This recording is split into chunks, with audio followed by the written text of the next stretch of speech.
Item ಯಾವುದೇ ಇರಲಿ try ಮಾಡಿ ಆಚಿ ಚಿಕನ್ ಮಸಾಲಾ. ಆಚಿ ಚಿಕನ್ ಮಸಾಲಾ.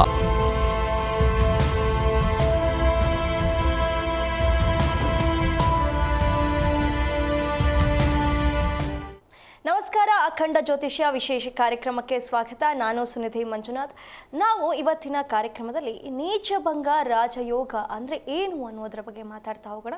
ಹಾಗೆ ಈ ಜಾತಕದವರ ಸಾಂಸಾರಿಕವಾದಂಥ ವ್ಯಾವಹಾರಿಕ ಸಮಸ್ಯೆಗಳಾದರೂ ಏನು, ಹಾಗೆ ಈ ದೋಷಗಳಿಗೆ ಪರಿಹಾರ ಮಾರ್ಗಗಳು ಏನು, ಈ ಎಲ್ಲ ವಿಷಯಗಳನ್ನು ತಿಳಿತಾ ಹೋಗೋಣ. ಇದೆಲ್ಲದರ ಬಗ್ಗೆ ತಿಳಿದುಕೊಳ್ಳೋದಕ್ಕೆ ನಮ್ಮ ಜೊತೆ ಇವತ್ತು ಖ್ಯಾತ ಜ್ಯೋತಿಷ್ಯರು ಹಾಗೆ ಕಾಮಾಖ್ಯ ಪ್ರತ್ಯಂಗರ ಉಪಾಸಕರಾಗಿರುವಂಥ ಡಾಕ್ಟರ್ YSK ಆಚಾರ್ಯ ಗುರುಗಳಿದ್ದಾರೆ. ಅವರನ್ನು ಕಾರ್ಯಕ್ರಮಕ್ಕೆ ಸ್ವಾಗತಿಸೋಣ. ಸ್ವಾಗತ ಗುರುಗಳೇ. ನಮಸ್ಕಾರ. ಓಂ ಅಸ್ಮದ್ ಗುರುಭ್ಯೋ ನಮಃ, ಅಸ್ಮತ್ ಪರಮಗುರುಭ್ಯೋ ನಮಃ, ಅಸ್ಮತ್ ಸರ್ವಗುರುಭ್ಯೋ ನಮಃ. ಹ್ರೀಂ ಭುವನೇಶಿ ಮಹಾಮಾಯೆ ಸೂರ್ಯಮಂಡಲರೂಪಿಣಿ ನಮಾಮಿ ವರದಂ ಶುಭಂ ಕಾಮಾಖ್ಯಾರೂಪಿಣಿ ಶಿವೆ. ಐಂ ಹ್ರೀಂ ಶ್ರೀಂ ಶ್ರೀಮಾತ್ರೇ ಲಲಿತಾಂಬಿಕಾಯೈ ನಮಃ. ಶ್ರೀ ವಿಷ್ಣುರೂಪಾಯ ನಮಃ ಶಂಕರಾಯ. ಈ ಒಂದು ವಿಷಯಕ್ಕೆ ಬರೋ ಮುನ್ನ ಈ ದಿನದ ವಿಶೇಷತೆ ಹಾಗೆ ಎಲ್ಲ ರಾಶಿಗಳ ಫಲಗಳನ್ನು ತಿಳಿತಾ ಹೋಗೋಣ. ಗುರುಗಳೇ, ದಿನದ ವಿಶೇಷತೆಯನ್ನು ತಿಳಿಸ್ಕೊಡ್ಬಹುದಾ? ಓಂ ಅಜ್ಞಾನಿನಾಮಯ ದೋಷಾನ್ ಅಶೇಷಾನ್ ವಿಹಿತಾನ್ ಹರೇ ಕ್ಷಮಸ್ವತ್ವಂ ಕ್ಷಮಸ್ವತ್ವಂ ಶೇಷಶೈಲಶಿಖಾಮಣೇ. ನಮೋ ಮಹದ್ಭ್ಯೋ ನಮೋ ಋಷಿಭ್ಯೋ ನಮೋ ಗುರುಭ್ಯೋ ನಮಃ. ಸಮಸ್ತ ವೀಕ್ಷಕರಿಗೂ, ದೇಶದ ಬೆನ್ನೆಲುಬಾದ ಪ್ರತಿಯೊಬ್ಬ ರೈತರಿಗೂ, ದೇಶವನ್ನು ಕಾಯುವಂಥ ಸೇವಾ ನಿರತರಾದ ಎಲ್ಲ ಸೇವಕ ಸಾರಥಿಗಳಿಗೂ ವಿಶೇಷವಾಗಿ ಇವತ್ತಿನ ದಿವಸ ನನ್ನ ಆರಾಧ್ಯ ಮಾತೆಯಾದ ಮಾ ಕಾಮಾಖ್ಯ ಪ್ರತ್ಯಂಗಿರಾ ದೇವಿಯು ಸಂಪೂರ್ಣವಾಗಿರ್ತಕ್ಕಂಥ ಅನುಗ್ರಹವನ್ನು ದಯಪಾಲಿಸುತ್ತಾ ನಿಮ್ಮೆಲ್ಲರ ಬದುಕು ಕೂಡ ಸನ್ಮಂಗಳವಾಗಿ ಸಮೃದ್ಧದಾಯಕವಾಗಿ ಇರಲಿ ಅಂತೇಳಿ ಆ ಜಗದಂಬೆಯಲ್ಲಿ ಅನನ್ಯವಾಗಿ ಪ್ರಾರ್ಥನೆ ಮಾಡಿ ಇವತ್ತಿನ ದಿನವನ್ನು ನೋಡಿದಾಗ ವಿಶೇಷವಾಗಿ ಪರಾಭವನಾಮ ಸಂವತ್ಸರೇ ಉತ್ತರಾಯಣೆ ಗ್ರೀಷ್ಮ ಋತುವಿನ ಅಧಿಕ ಜ್ಯೇಷ್ಠ ಮಾಸ ಅಧಿಕಸ್ಯ ಅಧಿಕ ಫಲಂ. ಅದರಲ್ಲೂ ಕೂಡ ಅಷ್ಟಮಿ ಚಂದ್ರ ವಿಭ್ರಾಜ ದಲಿಕಸ್ಥಲ ಶೋಭಿತ ಮುಖಚಂದ್ರ ಕಲಂಕಾಭ ಮೃಗನಾಭ ವಿಶೇಷಕ ಅಂಥೇಳಿ ಅಮ್ಮನವರ ಲಲಿತಾ ಸಹಸ್ರನಾಮದಲ್ಲಿ ಅಷ್ಟಮಿಗೆ ಅಷ್ಟೊಂದು ಪ್ರಾಮುಖ್ಯತೆ ಇರತಕ್ಕಂಥದ್ದಾಗಿದೆ. ಹಾಗಾಗಿ ಇವತ್ತಿನ ದಿವಸ ಶನಿವಾರ ಮಖಾ ನಕ್ಷತ್ರ ಇರತಕ್ಕಂಥದ್ದು. ನೀವೇನು ಮಾಡಬೇಕಪ್ಪ ಅಂದರೆ, ಮಖಾ ನಕ್ಷತ್ರ ಪಿತೃಕಾರಕವಾಗಿರ್ತಕ್ಕಂಥ ನಕ್ಷತ್ರ ಮತ್ತು ಕೇತುವಿನ ನಕ್ಷತ್ರ. ಬಹಳ ಮುಖ್ಯವಾಗಿ ಮಾನಸಿಕವಾದಂಥ ಅಶಾಂತಿ ಇರತಕ್ಕಂಥದ್ದು. ಅಂದರೆ ಏನೋ ಆಲೋಚನೆ ಮಾಡ್ತಾ ಇರ್ತಾರೆ, ಆ ಕಾರ್ಯಾದಿಗಳಲ್ಲಿ ಅನುಕೂಲಕರ ಆಗದೆ ತುಂಬ ಡಿಲೇ ಆಗ್ತಾ ಇರ್ತಕ್ಕಂಥ, ಅಂದರೆ ವಿಳಂಬ ಆಗ್ತಾ ಇರತಕ್ಕಂಥದ್ದು. ಎಲ್ಲ ಯತ್ನ ಕಾರ್ಯಾದಿಗಳಲ್ಲೂ ಕೂಡ ಏನೋ ನಿಮಗೆ ಅಡಚಣೆಗಳಾಗ್ತಾ ಇದೆ ಅಂತ ಹೇಳಿದಾಗ ಚಿಂತೆ ಅಂತಕ್ಕಂಥದ್ದು ಕಾಡುತ್ತೆ. ಕರೆಕ್ಟ್ ಅಲ್ವಾ? ಹೌದು. ಏನಪ್ಪ, ಎಲ್ಲ ಪ್ರಯತ್ನ ಪಡ್ತಾ ಇದ್ದೀನಿ. ಈಗ ಉದ್ಯೋಗಕ್ಕೆ ಪ್ರಯತ್ನ ಪಡ್ತಾ ಇರ್ತಾರೆ, ವ್ಯಾಪಾರಕ್ಕೆ ಪ್ರಯತ್ನ ಪಡ್ತಾ ಇರ್ತಾರೆ, ಎಲ್ಲ ಪ್ರಯತ್ನ ಕಾರ್ಯಾದಿಗಳಲ್ಲಿ ವಿಘ್ನಗಳು ಬರ್ತಾ ಇದೆ ಅಂತ ಹೇಳಿದಾಗ ನಮ್ಮ ಸಂಚಿತ ಜನ್ಮದ ಅಥವಾ ನಾವು ತಿಳಿದೇ ಮಾಡಿರ್ತಕ್ಕಂಥ ಒಂದು ಕರ್ಮಾದಿಗಳಿಂದಲೂ ಕೂಡ ಅದು ನಮ್ಮನ್ನು ಹಿಡಿದಿಟ್ಕೊಂಡಿರ್ತಕ್ಕಂಥದ್ದಾಗುತ್ತೆ. ಹಾಗಿದ್ದಾಗ ನೀವೇನು ಮಾಡಬೇಕು? ಎಲ್ಲದರ ವಿಮೋಚನೆ ಖಂಡಿತ ಶತಸಿದ್ಧವಾಗಿ ಆಗ್ತಕ್ಕಂಥದ್ದು. ಮದುವೆ ಆಗಿರ್ಬೋದು, ಯಾವುದೇ ಕೆಲಸ ಆಗಿರ್ಬೋದು, ಯಾವ ಕಾರಣ ನಿಮಿತ್ತವಾಗಿ ಏನಂದರೆ ಪ್ರತಿದಿನವೂ ಕೂಡ ನಾವು ರಿಸರ್ಚ್ ಮಾಡಿ ಒಂದು ಮಂತ್ರವನ್ನು ತೊಗೊಂಡು ಬರೋದು, ಒಂದು ತಂತ್ರವನ್ನು ತೊಗೊಂಡು ಬಂದು ನಿಮ್ಮ ಮುಂದೆ ಇಟ್ಟಾಗ ಅದರಲ್ಲಿ 1000 ಜನದಲ್ಲಿ ಕನಿಷ್ಠ ಒಂದು 10 ಜನಕ್ಕಾದರೂ ಒಳ್ಳೆಯದಾದರೆ ನಾವು ಪ್ರಯತ್ನ ನಮ್ಮ ಸಾರ್ಥಕ ಆಗುತ್ತೆ ಅಂತಕ್ಕಂಥ ಸದುದ್ದೇಶದಿಂದ ಒಂದಷ್ಟು ಪರಿಹಾರಗಳನ್ನು ತರ್ತೇನೆ. ಇವತ್ತಿನ ದಿವಸ ಅಷ್ಟಮಿ ಇದ್ದಾಗ ಬಹಳ ಮುಖ್ಯವಾಗಿ ನಾವು ಕಾಲಭೈರವನನ್ನು ಆರಾಧನೆ ಮಾಡ್ತಕ್ಕಂಥದ್ದು ವಿಶೇಷತೆ. ಏನಪ್ಪ ಅಂದರೆ ಚಿಂತಾಮಣಿ ಮಂತ್ರ ಅಂತಕ್ಕಂಥದ್ದು. ಏನಪ್ಪ ಅಂದರೆ ಈ ಚಿಂತಾಮಣಿ ಮಂತ್ರ ಹೇಗೆ ನಿಮಗೆ ಅದು ವರ್ತಿಸುತ್ತೆ, ಹೇಗೆ ನಿಮಗೆ ಫಲ ಕೊಡುತ್ತೆ ಅಂದರೆ ಖಂಡಿತ. ಯಾಕೆಂದರೆ ಈ ಜಗತ್ತನ್ನು ಕೃಷ್ಣಂ ಒಂದೇ ಜಗದ್ಗುರು ಅಂತ ಕರಿತೀವಿ. ಜಗತ್ತಿಗೆ ಮೂಲವನ್ನು ತೋರಿಸಿಕೊಟ್ಟಂಥದ್ದು ಭಗವಂತ ಸಾಕ್ಷಾತ್ ಶ್ರೀಕೃಷ್ಣ. ಹಾಗಾಗಿ ಆ ಚಿಂತಾಮಣಿಯ ಮಂತ್ರವನ್ನು ನೀವು ಇವತ್ತಿನ ದಿವಸ ಪ್ರಾರಂಭ ಮಾಡಿ, ಅಷ್ಟಮೇ ದಿವಸ ಪ್ರಾರಂಭ ಮಾಡಿ, ನೀವು ನಿತ್ಯ ನಿರಂತರವಾಗಿ ಈ ಮಂತ್ರ ತುಂಬ ಸುಲಲಿತವಾಗಿದೆ, ಸಂಕ್ಷಿಪ್ತವಾಗಿದೆ, ಪ್ರಖರವಾಗಿದೆ, ವಿಶೇಷವಾಗಿರ್ತಕ್ಕಂಥ ಫಲ ಕೊಡ್ತಕ್ಕಂಥ ಮಂತ್ರ ಆಗಿದೆ. ಹಾಗಿದ್ದಾಗ ಏನು ಮಾಡಬೇಕಪ್ಪ ಅಂದರೆ, ಓಂ ಕ್ಲೀಂ ಕೃಷ್ಣಾಯ ಚಿಂತಾಮಣಯೇ ನಮಃ. ಓಂ ಕ್ಲೀಂ ಕೃಷ್ಣಾಯ ಚಿಂತಾಮಣಯೇ ನಮಃ. ಅಂದರೆ ಈ ಚಿಂತೆ ಅಂತಕ್ಕಂಥದ್ದು ನೀವು ಯಾವೆಲ್ಲ ಸಂಕಲ್ಪ ಕಾರ್ಯಗಳನ್ನು ಮಾಡಿರ್ತೀರಾ, ಮನಸ್ಸಿನಲ್ಲಿರ್ತಕ್ಕಂಥ ಕಾಮನೆಗಳೇನಿದ್ದಾವೋ ಆ ಎಲ್ಲವೂ ಕೂಡ ನಿವೃತ್ತಿ ಆಗುತ್ತೆ. ವಿಶೇಷವಾಗಿ ಏನೆಲ್ಲ ದೋಷಗಳಿದೆಯೋ ನಿವೃತ್ತಿ ಆಗುತ್ತೆ, ಪುಣ್ಯತಮವಾದಂಥ ಫಲ ಸಿಗ್ತಕ್ಕಂಥದ್ದಾಗಿರುತ್ತೆ. ಓಂ ಕ್ಲೀಂ ಕೃಷ್ಣಾಯ ಚಿಂತಾಮಣಯೇ ನಮಃ. ಇದು ಅದ್ಭುತವಾಗಿರ್ತಕ್ಕಂಥ ಮಂತ್ರ. ಈ ಮಂತ್ರ ನೀವು ಮಾಡ್ತಾ ಹೋಗಿ ನಿಮ್ಮ ಬದುಕಿನಲ್ಲಿ ಏನೆಲ್ಲ, ಯಾಕೆಂದರೆ ನಮ್ಮ ಬದುಕು ನಮ್ಮ ಮೇಲೆ ಅವಲಂಬಿತವಾಗಿರುತ್ತೆ. ನಾವು ಯಾವ ನಿರ್ಧಾರಗಳನ್ನು ತೆಗೆದುಕೊಳ್ತೀವಿ ಅದ್ರ ಮೇಲೆ ನಮ್ಮ ಬದುಕು ನಿರ್ಧಾರವಾಗಿರುತ್ತೆ. ಈ ಮಂತ್ರ ನೀವು ಎಲ್ಲಿ ಬೇಕಾದರೂ ದಾರಿಯಲ್ಲಿ ಯಾವ ಸಂದರ್ಭದಲ್ಲಿ ಬೇಕಾದರೂ ಹೇಳ್ಬೋದು. ನಿತ್ಯ ನಿರಂತರವಾಗಿ 24/7 ನೀವು ಎಚ್ಚರಗೊಂಡಿದ್ದಾಗ ಎಲ್ಲ ಸಮಯದಲ್ಲೂ ಕೂಡ ಓಂ ಕ್ಲೀಂ ಕೃಷ್ಣಾಯ ಚಿಂತಾಮಣಯೇ ನಮಃ, ಓಂ ಕ್ಲೀಂ ಕೃಷ್ಣಾಯ ಚಿಂತಾಮಣಯೇ ನಮಃ. ನಿಮಗೆ ಎಲ್ಲವೂ ಸಿಗುತ್ತೆ. ಬದುಕಿನಲ್ಲಿ ಏನೆಲ್ಲ ಬೇಕು ಅಂದ್ಕೊಂಡಿದ್ದೀರೋ ಎಲ್ಲವೂ ಸಿಗುತ್ತೆ. ಇದು ಶತಸಿದ್ಧವಾದ ವಾಕ್ಯ. ಖಂಡಿತ ಒಳ್ಳೆಯದಾಗಲಿ, ಮಾಡಿ. ಗುರುಗಳೇ, ಒಬ್ಬ ಕಾಲರ್ ವೇಟ್ ಮಾಡ್ತೀರಿ. ಮಂಗಳಮ್ಮ ಅಂಥೇಳಿ ಬಿಡದಿಯಿಂದ. ಮಂಗಳಮ್ಮ ಅವರೇ ಯಾರ ಬಗ್ಗೆ ಕೇಳಬೇಕಾಗಿತ್ತು? ಸರಿ, 1ರಿಂದ 30 ಒಂದು ಸಂಖ್ಯೆಯನ್ನು ಆಯ್ಕೆ ಮಾಡಿ. 28. ಗುರುಗಳಿದ್ದಾರೆ, ಮಾತನಾಡಿ. ನಮಸ್ಕಾರ ತಾಯಿ, ಹೇಗಿದ್ದೀರಾ? ನಮಸ್ತೆ ಗುರುಗಳೇ, ಚೆನ್ನಾಗಿದ್ದೀನಿ. ನೀವ್ ಹೇಗಿದ್ದೀರಾ ಗುರುಗಳೇ? ಚೆನ್ನಾಗಿದ್ದೀನಿ ತಾಯಿ ಒಳ್ಳೇದು ಮಾಡಲಿ. ಏನು ನಿಮ್ಮ ಪ್ರಶ್ನೆ? ಗುರುಗಳೇ, ನಮ್ದೊಂದು ಜಮೀನು ಕೋರ್ಟ್ ಅಲ್ಲಿ ಇತ್ತು, ಅದು ಜಡ್ಜ್ಮೆಂಟ್ ಆಗಿದೆ ಗುರುಗಳೇ. ಅದ್ ಜಡ್ಜ್ಮೆಂಟ್ ಆಗಿರೋ ಕಾಪಿ ಕೊಡೋದಕ್ಕೆ ಒಂದು 6-7 ತಿಂಗಳಿಂದ ಸತಾಯಿಸ್ತಾನೆ ಅವ್ರೆ ಗುರುಗಳೇ. ಅದಾಗದ ನಮ್ ಕಡೆ ನಂಬರ್ ಆಗದ ಇಲ್ವಾ ಅನ್ನೋದೊಂದು ಪ್ರಶ್ನೆ ಗುರುಗಳೇ. ಏನು ಚಿಂತೆ ಇಲ್ಲಮ್ಮ. ಅಲ್ಲಿ ಏನಂದ್ರೆ ಕಾಣದ ಕೈಗಳು ಕೆಲಸ ಮಾಡ್ತಾ ಇದ್ದಾವೆ. ಅದನ್ನು ಬೇಕು ಅಂತ ತಪ್ಪಿಸ್ತಿದ್ದಾರೆ. ಅರ್ಥ ಆಯ್ತಾ? ಒಂದು ಪ್ರಬಲವಾದ ವ್ಯಕ್ತಿಗಳು ಅದನ್ನು ತಪ್ಪಿಸುವಂಥ ವ್ಯವಸ್ಥೆನ ಮಾಡ್ತಿದ್ದಾರೆ. ಏನು ಚಿಂತೆ ಮಾಡಬೇಡಿ. ನೀವೇನು ಮಾಡಬೇಕಪ್ಪ ಅಂದರೆ, ಪ್ರತಿ ಮಂಗಳವಾರ ಆಂಜನೇಯನ ಸನ್ನಿಧಾನದಲ್ಲಿ ಹೋಗಿ ಒಂದು 3 ದೀಪ ಹಚ್ಚಿಟ್ಟು ಅನನ್ಯವಾಗಿ ಪ್ರಾರ್ಥನೆ ಮಾಡ್ಕೊಂಡು ಬನ್ನಿ.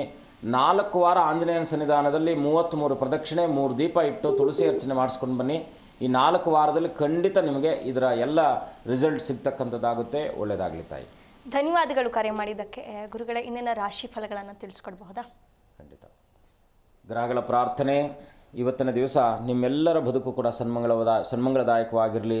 ಯಾವುದೇ ವಿಧವಾದಂಥ ಅವಘಡಗಳು ಸಂಭವಿಸಿದ ಹಾಗೆ ಅಮ್ಮನವರಲ್ಲಿ ಅನನ್ಯವಾಗಿ ಪ್ರಾರ್ಥನೆ ಮಾಡುತ್ತಾ, ನಮಃ ಸೂರ್ಯಾಯ ಚಂದ್ರಾಯ ಮಂಗಳಾಯ ಬುಧಾಯ ಚ ಗುರು ಶುಕ್ರ ಶನಿಭ್ಯಶ್ಚ ರಾಹವೇ ಕೇತುವೇ ನಮಃ.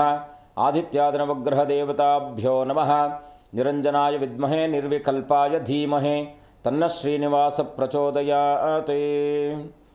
ಮೇಷರಾಶಿಯ ಫಲವನ್ನು ನೋಡಿದಾಗ ಗ್ರಹಗಳ ಸ್ಥಿತಿಗೆ ಅನುಸಾರವಾಗಿ ಇವತ್ತಿನ ದಿವಸ ನಿಮಗೆ ದೂರದ ಪ್ರಯಾಣ ಮಾಡುವಂತಹ ಸುಯೋಗಿರ್ತಕ್ಕಂಥದ್ದು, ಮೂಲ ಸಂಪತ್ತಿನಲ್ಲಿ ವೃದ್ಧಿ ಆಗ್ತಕ್ಕಂಥದ್ದಾಗಿರುತ್ತೆ. ಮಿತ್ರರೊಟ್ಟಿಗೆ ಸಮಯನ ವ್ಯಯಿಸ್ತಕ್ಕಂಥದ್ದು. ಇವತ್ತಿನ ದಿವಸ ಸ್ಪರ್ಧಾತ್ಮಕ ಪರೀಕ್ಷೆಗಳಿಗೆ ನೀವು ಪ್ರೇರಕವಾಗಿ ನೀವು ಅದರೊಟ್ಟಿಗೆ ಲಕ್ಷ್ಯ ವಹಿಸಿದಾಗ ಖಂಡಿತ ಅದರಲ್ಲಿ ಶುಭವನ್ನು ಕಾಣ್ತಕ್ಕಂಥ ಸುಯೋಗಿರ್ತಕ್ಕಂಥದ್ದು. ವಿದ್ಯಾರ್ಥಿಗಳು ತಯಾರಿ ಮಾಡಿಕೊಳ್ಳುವಂಥ ಎಲ್ಲ ಕೆಲಸಗಳಲ್ಲೂ ಕೂಡ ಸನ್ಮಂಗಳವಾಗ್ತಕ್ಕಂಥದ್ದಾಗಿರುತ್ತೆ. ಮೇಷರಾಶಿಯವರು ಇವತ್ತಿನ ದಿವಸ ಏಡುಕೊಂಡಲವಾಡ ವೆಂಕಟರಮಣ ಗೋವಿಂದ ಅಂತೇಳಿ ಗೋವಿಂದ ನಾಮಸ್ಮರಣೆ ಮಾಡ್ತಕ್ಕಂಥದ್ದು ಶುಭವಾಗುತ್ತೆ. ಮುಂದಿನ ರಾಶಿ ವೃಷಭ ರಾಶಿ. ಸ್ವಲ್ಪ ಶಾರೀರಿಕವಾಗಿರ್ತಕ್ಕಂಥ ರೋಗಾದಿಗಳು ನಿಮಗೆ ಇವತ್ತಿನ ದಿವಸ ಬಾಧಿಸ್ಬೋದಾಗಿರ್ತಕ್ಕಂಥದ್ದಾಗಿರುತ್ತೆ. ಕುಟುಂಬದವರ ಸಹಕಾರ ಸಿಗ್ತಕ್ಕಂಥದ್ದು. ಶಿಕ್ಷಣ ಕ್ಷೇತ್ರದಲ್ಲಿದ್ದಂಥವ್ರಿಗೂ ಕೂಡ ಸನ್ಮಂಗಳವಾಗ್ತಕ್ಕಂಥದ್ದಾಗಿರುತ್ತೆ. ಸ್ವಲ್ಪ ಆರೋಗ್ಯದ ಕಡೆ ಗಮನ ವಹಿಸಿದ್ದೆ ಆದರೆ ಉಳಿದೆಲ್ಲ ಕಾರ್ಯಾದಿಗಳು ಕೂಡ ಸುಗಮವಾಗಿ ನೆರವೇರುವಂಥದ್ದಾಗುತ್ತೆ. ಇವತ್ತಿನ ದಿವಸ ವೃಷಭ ರಾಶಿಯವರು ವಿಶೇಷವಾಗಿ ಲಕ್ಷ್ಮೀ ವೆಂಕಟರಮಣನ ದರ್ಶನ ಅತ್ಯಂತ ಶುಭಪ್ರದವಾಗ್ತಕ್ಕಂಥದ್ದಾಗಿರುತ್ತೆ. ಮುಂದಿನ ರಾಶಿ ಮಿಥುನ ರಾಶಿ. ಸ್ವಲ್ಪ ವೆಚ್ಚಗಳ ಮೇಲೆ ಕಡಿವಾಣವಿರಲಿ. ಮಿತ್ರರ ಆಗಮನ ಆಗ್ತಕ್ಕಂಥದ್ದಾಗಿರುತ್ತೆ. ಆರ್ಥಿಕ ವಿಚಾರದ ಹಣಕಾಸಿನ ವಿಚಾರದಲ್ಲಿ ಏನಾದರೂ ಸ್ವಲ್ಪ ಜಾಗ್ರತೆ ಮೀರಿದ್ದೇ ಆದರೆ ಏನಾದರೂ ತೊಂದರೆ ಆಗ್ತಕ್ಕಂಥದ್ದಾಗಿರುತ್ತೆ. ಸ್ವಲ್ಪ ಎಚ್ಚರವಾಗಿರಿ. ಉತ್ತಮ ಸ್ನೇಹಿತರು ನಿಮಗೆ ಇವತ್ತಿನ ದಿವಸ ಪರಿಚಯವಾಗ್ತಕ್ಕಂಥವ್ರು ಆಗ್ತಾರೆ. ಇವತ್ತಿನ ದಿವಸ ಮಿಥುನ ರಾಶಿಯವರು ಅನನ್ಯವಾಗಿ ಗುರುಗಳ ಪ್ರಾರ್ಥನೆ, ವಿಶೇಷವಾಗಿ ಆಂಜನೇಯನ ದರ್ಶನ ಮಾಡಿಕೊಳ್ಳಿ, ಖಂಡಿತ ಶುಭವಾಗುತ್ತೆ. ಮುಂದಿನ ರಾಶಿ ಕಟಕರಾಶಿ. ವೃತ್ತಿಯಲ್ಲಿ ಹೊಸದಾಗಿರ್ತಕ್ಕಂಥ ಅವಕಾಶಗಳು ಸಿಗ್ತಕ್ಕಂಥದ್ದಾಗಿರುತ್ತೆ. ಅದರಲ್ಲೂ ಕೂಡ ಮೇಲಧಿಕಾರಿಗಳು ನಿಮಗೆ ಇಷ್ಟು ದಿನಗಳವರೆಗೆ ಅದರ ಸಹಾಯವನ್ನು ಮಾಡದೇ ಇರತಕ್ಕಂಥವ್ರು ಕೂಡ ಇವತ್ತಿನ ಒಂದು ಸುದಿನದಲ್ಲಿ ನಿಮಗೆ ಅನುಕೂಲಕರವಾಗಿರ್ತಕ್ಕಂಥದ್ದಾಗಿರುತ್ತೆ. ಅಧ್ಯಯನದಲ್ಲಿ ವಿಶೇಷವಾಗಿರ್ತಕ್ಕಂಥ ಆಸಕ್ತಿ ಇದ್ದಂಥವ್ರಿಗೂ ಕೂಡ ಲಾಭವಾಗ್ತಕ್ಕಂಥದ್ದು. ಇವತ್ತಿನ ದಿವಸ ವೃತ್ತಿ ವ್ಯಾಪಾರದಲ್ಲೂ ಕೂಡ ಅನುಕೂಲಕರವಾಗಿರುತ್ತೆ. ಆದರೆ ಹಣಕಾಸಿನ ವಿಚಾರದಲ್ಲಿ ಸ್ವಲ್ಪ ಎಚ್ಚರ ವಹಿಸಿ. ತಂದೆ ಮತ್ತು ಮಕ್ಕಳ ಮನಸ್ಸಿನಲ್ಲಿ ಏನಾದರೂ ಸಣ್ಣ ಪುಟ್ಟದಾದಂಥ ಮನಸ್ತಾಪಗಳು ಬರ್ತಕ್ಕಂಥದ್ದಾಗಿರುತ್ತೆ. ಕಟಕ ರಾಶಿಯವರು ಇವತ್ತಿನ ದಿವಸ ಅನನ್ಯವಾಗಿ ಆಂಜನೇಯನ ಪ್ರಾರ್ಥನೆ, ಆಂಜನೇಯನ ದರ್ಶನ ಇನ್ನಷ್ಟು ಮಂಗಳಮಯವಾಗ್ತಕ್ಕಂಥದ್ದಾಗುತ್ತೆ. ಮತ್ತೊಬ್ಬ ಕಾಲರ್ ವೇಟ್ ಮಾಡ್ತಾರೆ. ದಾವಣಗೆರೆಯಿಂದ ಮಮತಾ ಅಂತ ಹೇಳಿ. ಮಮತಾ ಅವರೇ ಯಾರ ಬಗ್ಗೆ ಕೇಳಬೇಕಾಗಿತ್ತು? ನಮಸ್ತೆ ರೀ, ನಮ್ಮ ಮಗಳ ಬಗ್ಗೆ ಕೇಳಬೇಕಿತ್ತು. ಅವರು 1ರಿಂದ 30 ಒಂದು ಸಂಖ್ಯೆಯನ್ನು ಆಯ್ಕೆ ಮಾಡಿ. 9 ರೀ. ಗುರುಗಳಿದ್ದಾರೆ, ಮಾತಾಡಿ. ನಮಸ್ಕಾರ ತಾಯಿ, ಹೇಗಿದ್ದೀರಾ? ನಮಸ್ತೆ, ನಾವು ಚೆನ್ನಾಗಿ. ಅಮ್ಮ ಹೇಳಿಮ್ಮ, ಏನು ಪ್ರಶ್ನೆ? ತಾಯಿ ಒಳ್ಳೇದು ಮಾಡಲಿ. ಏನು ನಿಮ್ಮ ಪ್ರಶ್ನೆ? ಡೇಟ್ ಆಫ್ ಬರ್ತ್ ಹೇಳ್ಬೇಕ್ರಾ? ಅಮ್ಮ ಪ್ರಶ್ನೆ ಹೇಳಿ. ಪ್ರಶ್ನೆ ನಮ್ಮ ಮಗಳಿಗೆ ಉದ್ಯೋಗ ಸರಿ ಇಲ್ಲ ರೀ, ಅವಳಿಗೆ ಆರೋಗ್ಯದಲ್ಲೂ ಸ್ವಲ್ಪ ಸಮಸ್ಯೆ ಐತಿ, ಅದರ ಬಗ್ಗೆ ಕೇಳ್ಬೇಕಿತ್ರಿ. ಪ್ರತಿ ಮಂಗಳವಾರ ಏನು ಹೆಸರಿಟ್ಟಿದ್ದೀರಾ? ಅರ್ಚನಾ ಅಂತಾರೆ ಅವಳ ಹೆಸರು. ಅರ್ಚನಾ. ಆಯ್ತು, ಒಂದು ಕೆಲಸ ಮಾಡಿ. ಪ್ರತಿ ಮಂಗಳವಾರ ಏನಪ್ಪ ಅಂದರೆ ಇವರ ತಲೆ ದಿಂಬಿನ ಕೆಳಗಡೆ ಒಂದು ನೀವು ಮೊದಲನೇದಾಗಿ ಆಲೋಚನೆ ಮಾಡಿ. ಇವರು ಮಲಗ್ತಾರಲ್ವಾ, ದಿಂಬಿನ ಕೆಳಗಡೆ ಒಂದು ಇವರು ಇವರು ಮುಷ್ಟಿಯಲ್ಲಿ 3 ಪ್ರಮಾಣದಷ್ಟು ಉಪ್ಪನ್ನು, ಅಂದರೆ ಸೋಮವಾರದ ರಾತ್ರಿ ಉಪ್ಪನ್ನು ತಲೆ ಕೆಳಗಡೆ ಇಟ್ಟು ಮಂಗಳವಾರದ ಬೆಳಗ್ಗೆ ಆ ಉಪ್ಪನ್ನು ನೀರಿಗೆ ಹಾಕಿ ಸ್ನಾನ ಮಾಡಿ. ಮೊದಲನೇದಾಗಿ ಆರೋಗ್ಯಕ್ಕೆ ಸಂಬಂಧಪಟ್ಟ ಹಾಗೆ ಸಮಸ್ಯೆ ನಿವೃತ್ತಿ ಆಗುತ್ತೆ. ಎರಡನೇದಾಗಿ ಉದ್ಯೋಗಕ್ಕೆ ಪ್ರಾರ್ಥನೆ ಮಾಡಿ ಅಂತ ಹೇಳ್ತಿದ್ದೀನಿ. ಏನಪ್ಪ ಅಂದರೆ ಆಂಜನೇಯನ ಸನ್ನಿಧಾನದಲ್ಲಿ 8 ಮಂಗಳವಾರಗಳ ಕಾಲ ಅನನ್ಯವಾಗಿ ಕಲ್ಸಕ್ಕರೆ ವೀಳ್ಯದೆಲೆಯಲ್ಲಿ ಇಟ್ಟು ಕಲ್ಸಕ್ಕರೆಯನ್ನು ಭಗವಂತನಿಗೆ ಅರ್ಪಣೆ ಮಾಡಿ 21 ಪ್ರದಕ್ಷಿಣೆ ನೀವು ಮಾಡ್ಬೋದು, ನಿಮ್ಮ ಮಗಳು ಮಾಡ್ಬೋದು.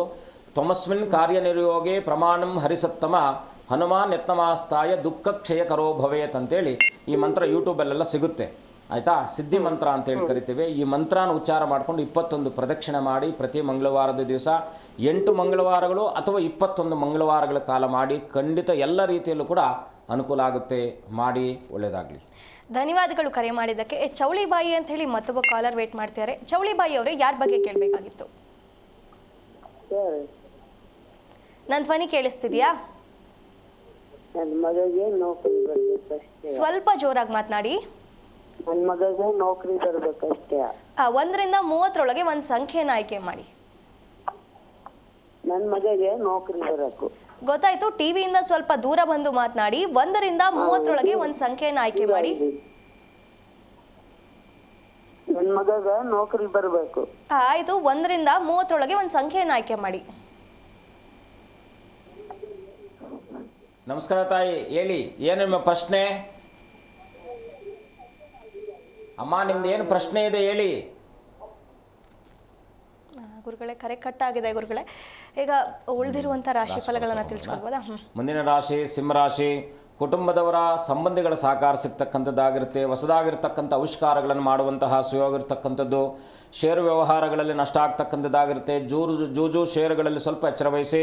ಇವತ್ತಿನ ದಿವಸ ಕಾನೂನಾತ್ಮಕ ವಿಚಾರಾದಿಗಳಲ್ಲೂ ಕೂಡ ಲಾಭ ಆಗ್ತಕ್ಕಂಥದ್ದಾಗಿರುತ್ತೆ. ಕುಟುಂಬದವರೊಟ್ಟಿಗೆ ಸೇರಿ ಎಲ್ಲಾದರೂ ದೂರದ ಪುಣ್ಯತಮವಾಗಿರ್ತಕ್ಕಂಥ ಕ್ಷೇತ್ರಗಳಿಗೆ ತೆರಳುವಂತಹ ಸುಯೋಗಿರ್ತಕ್ಕಂಥದ್ದು ಸಿಂಹರಾಶಿಯವರಿಗೆ. ವಿಶೇಷವಾಗಿ ಇವತ್ತಿನ ದಿವಸ ಗುರುಗಳ ಪ್ರಾರ್ಥನೆ ಮಾಡಿ ಹಿರಿಯರೊಟ್ಟಿಗೆ ಸಮಾಲೋಚಿಸಿ ಇನ್ನಷ್ಟು ಸನ್ಮಂಗಳವಾಗ್ತಕ್ಕಂಥದ್ದಾಗುತ್ತೆ. ಮುಂದಿನ ರಾಶಿ ಕನ್ಯಾ ರಾಶಿ. ಕನ್ಯಾ ರಾಶಿಯಲ್ಲಿ ಇವತ್ತಿನ ದಿವಸ ವಿಶೇಷವಾಗಿ ಸ್ವಲ್ಪ ಜೀರ್ಣಾಂಗಕ್ಕೆ ಸಂಬಂಧಪಟ್ಟ ಹಾಗೆ ಏನಾದರೂ ನಿಮ್ಮನ್ನು ಬಾಧಿಸ್ಬೋದಾಗಿರ್ತಕ್ಕಂಥದ್ದು. ಸ್ವಲ್ಪ ಊಟೋಪಚಾರಗಳಲ್ಲಿ ಸ್ವಲ್ಪ ಎಚ್ಚರ ವಹಿಸಿ. ಹೊಸದಾಗಿರ್ತಕ್ಕಂಥ ಸ್ನೇಹಿತರು ಪರಿಚಯ ಆಗ್ತಕ್ಕಂಥದ್ದು. ಉಳಿತಾಯದಲ್ಲಿ ಕೂಡ ವಿಶೇಷವಾಗಿ ಇವತ್ತಿನ ದಿವಸ ಲಾಭ ಆಗ್ತಕ್ಕಂಥದ್ದಾಗಿರುತ್ತೆ. ವೃತ್ತಿರಂಗದಲ್ಲೂ ಕೂಡ ಖಾಸಗಿ ಕ್ಷೇತ್ರಗಳಲ್ಲಿ ಕೆಲಸ ಮಾಡ್ತಾ ಇರತಕ್ಕಂಥವ್ರಿಗೂ ಕೂಡ ಅನುಕೂಲಕರವಾಗಿದೆ. ಕನ್ಯಾ ರಾಶಿಯವರು ಇವತ್ತಿನ ದಿವಸ ವಿಶೇಷವಾಗಿ ಗಣಪತಿಯ ದರ್ಶನ, ಗಣಪತಿಯ ಪ್ರಾರ್ಥನೆ ವಿಶೇಷವಾಗಿರ್ತಕ್ಕಂಥ ಫಲ ಕೊಡುತ್ತೆ. ಮುಂದಿನ ರಾಶಿ ತುಲಾರಾಶಿ. ಹಣಕಾಸಿನ ವಿಚಾರದಲ್ಲಿ ಇವತ್ತಿನ ದಿವಸ ಸ್ವಲ್ಪ ಜಾಗ್ರತೆ ವಹಿಸಿ. ಸಾಕಷ್ಟು ಉತ್ತಮ ಕೆಲಸ ಕಾರ್ಯಾದಿಗಳಿಗೆ ಗುರುಗಳ ಅನುಗ್ರಹ ಇರತಕ್ಕಂಥದ್ದು. ಉದ್ಯೋಗದಲ್ಲಿ ಕೂಡ ಹೊಸದಾಗಿರ್ತಕ್ಕಂಥ ಒಂದು ಆವಿಷ್ಕಾರಗಳು ಸಿಗ್ತಕ್ಕಂಥದ್ದು. ಹೊಸದಾಗಿರ್ತಕ್ಕಂಥ ಉದ್ಯೋಗದಲ್ಲಿ ಬದಲಾವಣೆ ಆಗ್ತಕ್ಕಂಥದ್ದು. ವೃತ್ತಿರಂಗದಲ್ಲಿ ಇವತ್ತಿನ ದಿವಸ ವಿಶೇಷವಾಗಿರ್ತಕ್ಕಂಥ ಫಲಗಳು ಸಿಗ್ತಕ್ಕಂಥದ್ದಾಗಿರುತ್ತೆ. ವಿಶೇಷವಾಗಿ ಇವತ್ತಿನ ದಿವಸ ದಾಂಪತ್ಯದಲ್ಲೂ ಕೂಡ ಸುಖ ಕಾಣ್ತಕ್ಕಂಥದ್ದಾಗಿರುತ್ತೆ. ವಿಶೇಷವಾಗಿ ಎಲ್ಲಾದರೂ ಸಾಹಿತ್ಯಕ್ಕೆ ಸಂಬಂಧಪಟ್ಟ ವಿಚಾರಾದಿಗಳಲ್ಲೂ ಕೂಡ ಕೆಲಸ ಮಾಡ್ತಾ ಇರತಕ್ಕಂಥವ್ರಿಗೆ ಅದರೊಟ್ಟಿಗೆ ಒಡನಾಟ ಇಟ್ಕೊಂಡಿದ್ದಂಥವ್ರಿಗೂ ಕೂಡ ಸನ್ಮಂಗಳವಾಗ್ತಕ್ಕಂಥದ್ದಾಗಿರುತ್ತೆ. ಕಲಾವಿದರಿಗೆ ಲಾಭ ಆಗ್ತಕ್ಕಂಥದ್ದು. ತುಲಾರಾಶಿಯವರು ಇವತ್ತಿನ ದಿವಸ ವಿಶೇಷವಾಗಿ ಗುರುಗಳ ದರ್ಶನ ಮಾಡಿ ನಿಮ್ಮ ಕುಲದೇವರ ಪ್ರಾರ್ಥನೆ ಮಂಗಳಮಯವಾಗುತ್ತೆ. ಮುಂದಿನ ರಾಶಿ ವೃಶ್ಚಿಕ ರಾಶಿ. ವೃಶ್ಚಿಕ ರಾಶಿಯಲ್ಲಿ ಜನಿಸಿರ್ತಕ್ಕಂಥವ್ರಿಗೆ ಇವತ್ತಿನ ದಿವಸ ವೃತ್ತಿರಂಗದಲ್ಲಿ ಹೊಸ ಜವಾಬ್ದಾರಿಗಳು ನಿಮ್ಮನ್ನು ಆರಿಸಿಕೊಂಡು ಬರ್ತಕ್ಕಂಥದ್ದಾಗಿರುತ್ತೆ. ಮಕ್ಕಳ ವಿಚಾರದಲ್ಲಿ ಸ್ವಲ್ಪ ಏನಾದರೂ ಸಣ್ಣ ಪುಟ್ಟದಾಗಿರ್ತಕ್ಕಂಥ ಮನಸ್ತಾಪಗಳು ಬರ್ತಕ್ಕಂಥದ್ದು. ಮೇಲಧಿಕಾರಿಗಳಿಂದ ಸಹಕಾರ ಸಿಗ್ತಕ್ಕಂಥದ್ದಾಗಿರುತ್ತೆ. ಹಣಕಾಸಿನ ವಿಚಾರದಲ್ಲಿ ಶುಭಪ್ರದವಾಗಿದೆ. ಇವತ್ತಿನ ದಿವಸ ಕ್ರೀಡಾಸಕ್ತರಿಗೆ ಲಾಭವಾಗ್ತಕ್ಕಂಥದ್ದು. ವಿಶೇಷವಾಗಿ ಕ್ರೀಡೆಯಲ್ಲಿ ಆಸಕ್ತಿ ಇದ್ದಂಥವರಿಗೆ ಇವತ್ತಿನ ದಿವಸ ಮಂಗಳವಾಗ್ತಕ್ಕಂಥದ್ದಾಗಿರುತ್ತೆ. ವೃಶ್ಚಿಕ ರಾಶಿಯವರು ವಿಶೇಷವಾಗಿ ಇವತ್ತಿನ ದಿವಸ ಲಕ್ಷ್ಮೀ ವೆಂಕಟರಮಣನ ದರ್ಶನ, ಲಕ್ಷ್ಮೀನಾರಾಯಣನ ಪ್ರಾರ್ಥನೆ ಇನ್ನಷ್ಟು ಮಂಗಳವಾಗ್ತಕ್ಕಂಥದ್ದಾಗುತ್ತೆ. ಯಾದಗಿರಿಯಿಂದ ರಾಜಶೇಖರ್ ಅಂತ ಕರೆ ಮಾಡಿದ್ದಾರೆ. ರಾಜಶೇಖರ್ ಅವರೇ, ಯಾರ ಬಗ್ಗೆ ಕೇಳಬೇಕಾಗಿತ್ತು? ಸರಿ, 1ರಿಂದ 30 ಒಂದು ಸಂಖ್ಯೆಯನ್ನು ಆಯ್ಕೆ ಮಾಡಿ. ಹೌದು, 18. ಗುರುಗಳಿದ್ದಾರೆ, ಮಾತನಾಡಿ. ನಮಸ್ಕಾರ, ಹೇಗಿದ್ದೀರಾ? ಆರಾಮಿದ್ದೀನಿ ಸರ್, ನೀವು ಆರಾಮ? ಚೆನ್ನಾಗಿದ್ದೀನಿ ತಾಯಿ, ಒಳ್ಳೇದು ಮಾಡಲಿ. ಏನು ನಿಮ್ಮ ಪ್ರಶ್ನೆ? ಪ್ರಶ್ನೆ ಏನಿಲ್ರಿ, ನಮ್ಮ ಅಣ್ಣ ಜನಕ್ಕೆ ಜಾಸ್ತಿ ಕಿರಿಕಿರಿ ಮಾಡ್ತಾರ, ಎಲ್ಲ ಇದು ಮಾಡಿದ್ರೆ ಮನುಷ್ಯ ಸ್ವಲ್ಪ ಕಿರಿಕಿರಿ ಮಾಡ್ತಾನೆ. ಅದಕ್ಕೆ ಎಷ್ಟು ಜನ ಅಣ್ಣ ತಮ್ಮಂದ್ರು? 3. ಯಾರು ಕಿರಿಕ್ ಜಾಸ್ತಿ ಮಾಡ್ತಾ ಇರೋದು? ಏನ್ ಸರ್? ನಿಮಗೆ ತೊಂದರೆ ಜಾಸ್ತಿ ಕೊಡ್ತಿರೋದು ಯಾರು? ದೊಡ್ಡವ್ರಿ. ಅದೇ, ಯಾಕಂದರೆ ಅವ್ರದ್ದು ಸಹಜವಾಗಿ ಏನಪ್ಪ ಅಂದರೆ ನಾನು ಹೇಳಿದ್ದೇ ನಡಿಬೇಕಂತಕ್ಕಂಥ ಮನಸ್ಥಿತಿ ಇರ್ತಕ್ಕಂಥವ್ರು ಆಗಿರ್ತಾರೆ. ಯಾವುದಕ್ಕೂ ಕಾಂಪ್ರಮೈಸ್ ಆಗದೆ ಇರತಕ್ಕಂಥ ವ್ಯಕ್ತಿ ಅಂತಕ್ಕಂಥದ್ದು ತೋರಿಸ್ತಾ ಇದೆ. ನೀವು ಕುಲದೇವರ ಪ್ರಾರ್ಥನೆ ಮಾಡಿದ್ರೆ ಖಂಡಿತ ಒಳ್ಳೆಯದಾಗುತ್ತೆ. ಏನು ಮಾಡಬೇಕಪ್ಪ ಅಂದರೆ ಮಂಗಳವಾರದ ದಿವಸ ವಿಶೇಷವಾಗಿ ಯಾವುದಾದ್ರೂ ಅಮ್ಮನವರ ಸನ್ನಿಧಾನದಲ್ಲಿ ಸಾಯಂಕಾಲ 3ರಿಂದ 4:15 ಒಳಗಡೆ ರಾಹುಕಾಲ ಇರುತ್ತೆ. ಆ ಸಮಯದಲ್ಲಿ ನಿಮ್ಮ ಸಂಕಲ್ಪವನ್ನು ಮಾಡಿ ಬೆಲ್ಲದ ದೀಪವನ್ನು ಹಚ್ಚಿ ಅಮ್ಮನವರ ಮುಂದೆ ಇಟ್ಟು ಅನನ್ಯವಾಗಿ ಪ್ರಾರ್ಥನೆ ಮಾಡಿ. ಖಂಡಿತ ನಿಮಗೆ ನೀವೇನು ಅಂದ್ಕೊಂಡಿದ್ದೀರೋ ಆ ಕೆಲಸ ಅನುಕೂಲ ಆಗ್ತಕ್ಕಂಥದ್ದಾಗಿರುತ್ತೆ. ಮಾಡಿ, ಒಳ್ಳೆಯದಾಗಲಿ.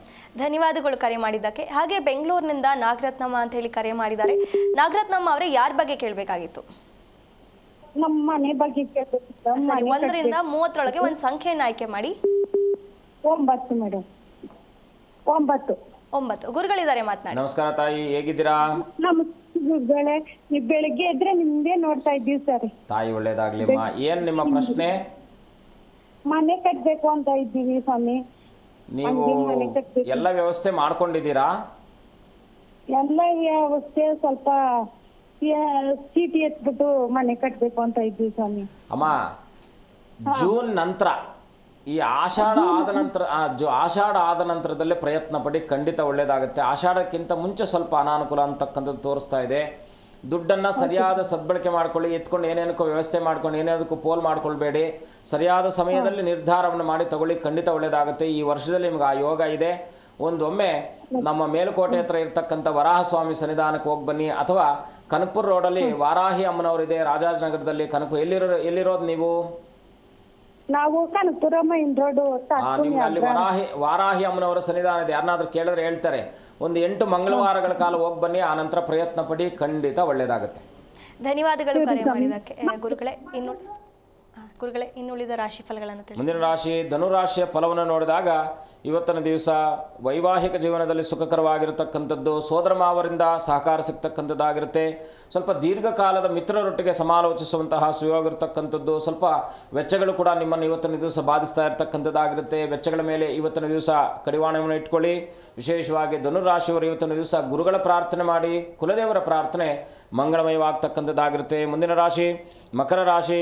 ಮಕರ ರಾಶಿ ಇವತ್ತಿನ ದಿವಸ ವಿವಾಹೇತರ ಸಂಬಂಧಗಳಲ್ಲಿ ಸ್ವಲ್ಪ ಏನಾದರೂ ಕೂಡ ಅನಾನುಕೂಲಗಳಾಗ್ತಕ್ಕಂಥದ್ದಾಗಿರುತ್ತೆ. ಅದರೊಟ್ಟಿಗೆ ಲಕ್ಷ್ಯ ವಹಿಸಿ. ಹಣಕಾಸಿನ ವಿಚಾರದಲ್ಲಿ ಸನ್ಮಂಗಳವಾಗ್ತಕ್ಕಂಥದ್ದು, ವೃತ್ತಿ ಜೀವನದಲ್ಲೂ ಕೂಡ ಮಂಗಳಮಯವಾಗ್ತಕ್ಕಂಥದ್ದಾಗಿರುತ್ತೆ. ಕಣ್ಣಿನ ತೊಂದರೆ ಕೂಡ ನಿಮ್ಮನ್ನು ಇವತ್ತಿನ ದಿವಸ ಸ್ವಲ್ಪ ಬಾಧಿಸಬಹುದಾಗಿರ್ತಕ್ಕಂಥದ್ದು. ಮಕರ ರಾಶಿಯವರು ಇವತ್ತಿನ ದಿವಸ ವಿಶೇಷವಾಗಿ ಆರೋಗ್ಯದ ಮೇಲೆ, ಮಾತಿನ ಮೇಲೆ, ಎರಡರ ಮೇಲೆ ನೀವು ಇವತ್ತಿನ ದಿವಸ ಹಿಡಿತವನ್ನು ಇಟ್ಟುಕೊಂಡಾಗ ಖಂಡಿತ ಶುಭವಾಗ್ತಕ್ಕಂಥದ್ದಾಗಿರುತ್ತೆ. ಮಕರ ರಾಶಿಯವರು ಇವತ್ತಿನ ದಿವಸ ವಿಶೇಷವಾಗಿ ಆಂಜನೇಯನ ದರ್ಶನ ಮಾಡಿ, ಆಂಜನೇಯನ ಪ್ರಾರ್ಥನೆ ಇನ್ನಷ್ಟು ಮಂಗಳಮಯವಾಗ್ತಕ್ಕಂಥದ್ದಾಗಿರುತ್ತೆ. ಮುಂದಿನ ರಾಶಿ ಕುಂಭರಾಶಿ. ಕುಂಭರಾಶಿಯಲ್ಲಿ ಇವತ್ತಿನ ದಿವಸ ಅನಿರೀಕ್ಷಿತವಾಗಿರ್ತಕ್ಕಂಥ ಪ್ರಯಾಣ ನೀವು ತೆರಳಬೇಕಾಗಿರ್ತಕ್ಕಂಥದ್ದಾಗಿರುತ್ತೆ. ಇವತ್ತಿನ ದಿವಸ ವಿಶೇಷವಾಗಿ ಮಿತ್ರರೊಟ್ಟಿಗೆ ಸಹಕಾರ ಸಿಗ್ತಕ್ಕಂಥದ್ದು. ನೀವು ಯಾರನ್ನು ಅಪೇಕ್ಷಿಸಿ ಅವರಿಂದ ಏನಾದರೂ ಸಹಾಯವನ್ನು ಬಯಸಿದಾಗ ಖಂಡಿತ ಶುಭವಾಗ್ತಕ್ಕಂಥದ್ದಾಗಿರುತ್ತೆ. ಷೇರು ವ್ಯವಹಾರಗಳಲ್ಲಿ ನಷ್ಟ ಆಗ್ತಕ್ಕಂಥದ್ದಾಗಿರುತ್ತೆ. ಎಚ್ಚರ ವಹಿಸಿ. ಆರೋಗ್ಯದ ಕಡೆ ಕಾಳಜಿ ವಹಿಸಿ. ವಿಶೇಷವಾಗಿ ಪ್ರಯಾಣದಲ್ಲೂ ಕೂಡ ಕಾಳಜಿ ವಹಿಸಬೇಕಾಗಿರ್ತಕ್ಕಂಥದ್ದು ಕುಂಭರಾಶಿಯವರು. ಇವತ್ತಿನ ದಿವಸ ವಿಶೇಷವಾಗಿ ಗಣಪತಿ ಆಂಜನೇಯನ ದರ್ಶನ ಮಂಗಳಕರವಾಗುತ್ತೆ. ಮುಂದಿನ ರಾಶಿ ಮೀನರಾಶಿ. ಇವತ್ತಿನ ದಿವಸ ಮನೆಗೆ ಸಂಬಂಧಪಟ್ಟ ಹಾಗೆ ವಿಚಾರಾದಿಗಳಲ್ಲಿ ಏನಾದರೂ ಕೂಡ ಮನೆಯಲ್ಲಿ ಕುಟುಂಬದಲ್ಲಿ ಸಹಕಾರ ಸಿಗ್ತಕ್ಕಂಥದ್ದಾಗಿರುತ್ತೆ. ಹೊಸದಾಗಿರ್ತಕ್ಕಂಥ ವಾಹನ ವಸ್ತುಗಳನ್ನು ಖರೀದಿಸುವಂಥ ಮಾತುಕತೆ ನಡೀತಾ ಇರತಕ್ಕಂಥದ್ದು. ಪರಸ್ಪರರ ಅನುಕೂಲತೆ ನಿಮ್ಮನ್ನು ಇವತ್ತಿನ ದಿವಸ ಅನುಕೂಲಕರವಾಗ್ತಕ್ಕಂಥದ್ದಾಗಿರುತ್ತೆ. ವೃತ್ತಿರಂಗದಲ್ಲೂ ಕೂಡ ವಿಶೇಷವಾಗಿ ಖಾಸಗಿ ಕ್ಷೇತ್ರಗಳಲ್ಲಿ ಕೆಲಸ ಮಾಡ್ತಾ ಇರ್ತಕ್ಕಂಥವ್ರಿಗೂ ಕೂಡ ಅನುಕೂಲಕರವಾಗ್ತಕ್ಕಂಥದ್ದು. ಮೇಲಿನ ಅಧಿಕಾರಿಗಳು ಸಹಾಯವನ್ನು ಮಾಡ್ತಕ್ಕಂಥವ್ರಾಗ್ತಾರೆ. ಮೀನರಾಶಿಯವರು ಇವತ್ತಿನ ದಿವಸ ವಿಶೇಷವಾಗಿ ಕುಲದೇವರ ಪ್ರಾರ್ಥನೆ ಮಾಡಿ, ಆಂಜನೇಯನ ದರ್ಶನ ಮಾಡಿ ಇನ್ನಷ್ಟು ಮಂಗಳಮಯವಾಗ್ತಕ್ಕಂಥದ್ದಾಗುತ್ತೆ. ಗುರುಗಳೇ, ಇವತ್ತಿನ ವಿಷಯಕ್ಕೆ ಬರೋದಾದರೆ ನೀಚಭಂಗ ರಾಜಯೋಗ ಅಂದರೆ ಏನು ಗುರುಗಳೇ? ನಮಗೆ ಬಹಳ ಮುಖ್ಯವಾಗಿ ಈ 3 ವ್ಯವಹಾರಗಳಲ್ಲಿ ನಮಗೆ ತೊಂದರೆಗಳು ಬರತಕ್ಕಂಥದ್ದಾಗುತ್ತೆ. ಈಗ 12 ರಾಶಿಗಳಲ್ಲಿ ಮೊದಲನೇದಾಗಿ ವ್ಯಾವಹಾರಿಕವಾಗಿ, ಸಾಂಸಾರಿಕವಾಗಿ, ಸಾಂದರ್ಭಿಕವಾಗಿ ಅಂತ ಈ 3 ನಮ್ಮ ನಿತ್ಯ ನಿರಂತರವಾಗಿ ಬೆಳಗ್ಗೆ ಮಧ್ಯಾಹ್ನ ಸಾಯಂಕಾಲ ಅಂತಕ್ಕಂಥ ಈ 3 ವ್ಯವಸ್ಥೆಗಳು ಹೇಗಿರುತ್ತೋ ಹಾಗೆ ಸಾಂಸಾರಿಕ, ವ್ಯಾವಹಾರಿಕ, ಸಾಂದರ್ಭಿಕ ಅಂತಕ್ಕಂಥದ್ದು ನಮ್ಮನ್ನು ನಿತ್ಯ ಜೀವನದಲ್ಲಿ ಇರ್ತಕ್ಕಂಥ ಒಂದು ಘಟ್ಟ. ಇಲ್ಲಿ ರಾಶಿಗಳು ಯಾಕೆ ಪ್ರಭಾವವನ್ನು ಬೀರುತ್ತೆ, ರಾಶಿಯಲ್ಲಿ ಇರ್ತಕ್ಕಂಥ ಗ್ರಹಗಳು ಯಾಕಪ್ಪ ಪ್ರಭಾವ ಬೀರುತ್ತೆ ಅಂದರೆ 7 ಗ್ರಹಗಳು ಬಹಳ ಮುಖ್ಯವಾಗಿ ಸೂರ್ಯ, ಚಂದ್ರ, ಕುಜ, ಬುಧ, ಗುರು, ಶುಕ್ರ, ಶನಿ ಈ 7 ಗ್ರಹಗಳು 12 ಮನೆಗಳಿಗೆ 7 ಗ್ರಹಗಳಿಗೆ 12 ಮನೆಗಳನ್ನು ಭಾಗಗಳನ್ನು ಮಾಡಿದ್ದಾರೆ. ಈಗ ಕುಜನಿಗೆ ಮೇಷರಾಶಿ ವೃಶ್ಚಿಕ ರಾಶಿ ಆದರೆ ಶುಕ್ರನಿಗೆ ವೃಷಭ ಮತ್ತು ತುಲಾ ರಾಶಿ ಆಗುತ್ತೆ. ಸೂರ್ಯ ಚಂದ್ರರನ್ನು ಹೊರತುಪಡಿಸಿ ಬುಧನಿಗೆ ಕನ್ಯಾ ಮತ್ತು ಮಿಥುನ ರಾಶಿಗಳಾದರೆ ಕಟಕಕ್ಕೆ ಚಂದ್ರ ಆಗ್ತಾನೆ, ಸಿಂಹಕ್ಕೆ ಸೂರ್ಯ ಆಗ್ತಾನೆ. ಇಲ್ಲಿ ಧನುರ್ಮೀನಗಳಿಗೆ ಗುರು ಆದರೆ ಮಕರ ಕುಂಭಗಳಿಗೆ ಶನಿ ಆಗ್ತಾನೆ. ಈ 7 ಗ್ರಹಗಳು 2 ಗ್ರಹಗಳು ಛಾಯಾಗ್ರಹಗಳು ಅಂತ ನಾವು ಕರಿತೀವಿ. ಅಂದರೆ ಅದು ಅವುಗಳಿಗೆ ಯಾವ ಸ್ಥಾನಮಾನಗಳಿಲ್ಲ, ಯಾವ ಮನೆಯಲ್ಲಿದ್ದರೆ ಆ ಫಲವನ್ನು ಕೊಡುತ್ತೆ ಅಂತಕ್ಕಂಥದ್ದು. ಮುಖ್ಯವಾಗಿ ಯಾವ ಗ್ರಹ, ಈಗ ಗ್ರಹಗಳಿಗೆ ಉಚ್ಚ ನೀಚ ಅಂತಕ್ಕಂಥದ್ದು ಇರುತ್ತೆ. ಉಚ್ಚ ಕ್ಷೇತ್ರ, ನೀಚ ಕ್ಷೇತ್ರ ಅಂತ. ಅಂದರೆ ಉಚ್ಚದಲ್ಲಿ ಪರಮೋತ್ತಮವೂ ಇದೆ, ನೀಚದಲ್ಲಿ ಅಧಮೋತ್ತಮವೂ ಇದೆ.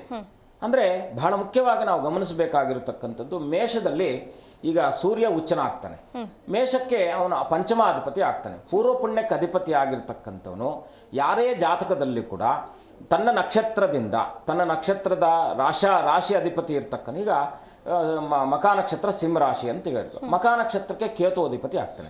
ಸಿಂಹ ರಾಶಿಗೆ ಅಧಿಪತಿ ಯಾರಾಗ್ತಾನೆ? ರವಿ ಆಗ್ತಾನೆ. ರವಿ ನಕ್ಷತ್ರದಿಂದ ನಾವು ಪರಿಗಣನೆಗೆ ತಗೊಂಡಾಗ 21ನೇ ನಕ್ಷತ್ರ ಇವನು ಪೂರ್ವಜನ್ಮದ ನಕ್ಷತ್ರ ಆಗಿರುತ್ತೆ. ಆಯ್ತಾ? ಈ ಪೂರ್ವಜನ್ಮ ನಕ್ಷತ್ರಕ್ಕೆ ಏನಾದರೂ ನೀಚಗ್ರಹದ ಸಂಬಂಧ ಬಂದಾಗ, ನೀಚ ಅಂದರೆ ಏನು? ಈಗ ಒಂದು ಮೇಷರಾಶಿಯಲ್ಲಿ ರವಿ ಉಚ್ಚನಾದರೆ ತುಲಾ ರಾಶಿಯಲ್ಲಿ ನೀಚನಾಗ್ತಾನೆ.